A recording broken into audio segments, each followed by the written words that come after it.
As the fiercest predators in the ocean, sharks have long been feared and misunderstood. But for the Addison family, which runs a marine expedition company in South Africa, sharks are the family business.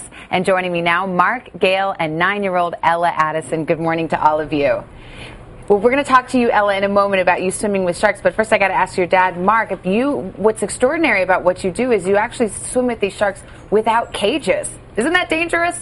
No, I think cages spread fear, not understanding, and we've spent most of the best part of our lives trying to understand these animals better. So I feel confident that without cages is certainly the way forward. What kinds of sharks do you encounter in South Africa? Well, we have a fantastic array of sharks in South Africa, from great whites through to the tigers, the bulls, all the big and hairies, and of course there are over 100 species that you could interact with on our coast in the coastal waters. So, not all of them big and dangerous, many of them very small, but very vital in the ecosystem. Well, I know, Mark, you swim with the sharks. Gail, you do too. And Ella, since 5-year-old, you've been swimming with sharks too, right? Yes. Why do you like to do it?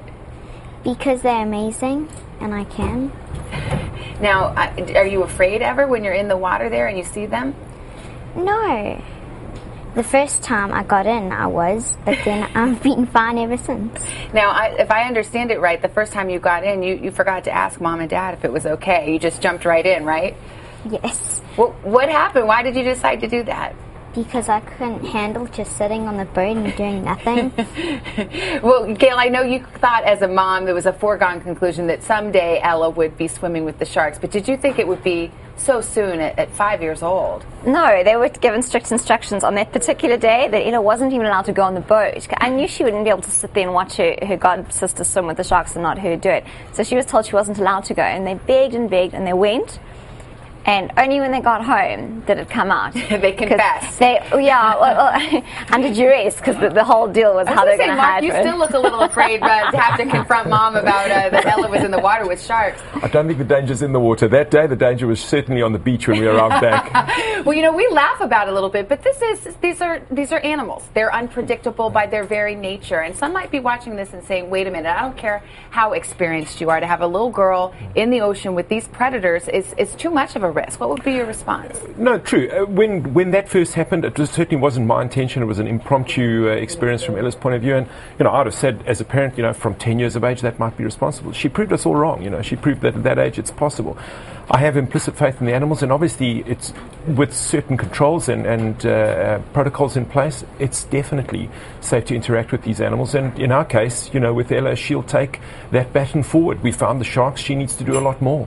Ella, what's the most important thing to remember if you're swimming with sharks? To keep your hands under your arms like this, or the back. Why is that? Because they could think you bait and then by accident come and bite you. And I know, Gail, your theory is that actually Ella's learned a lot of skills other than the obvious ones just by being able to swim with these creatures. Well, it definitely teaches discipline, because you don't get a second chance to say, oh, sorry, Mom, I should have kept my hands away, or sorry, Mom, I should have done this. So the instruction has to be followed first time, straight up.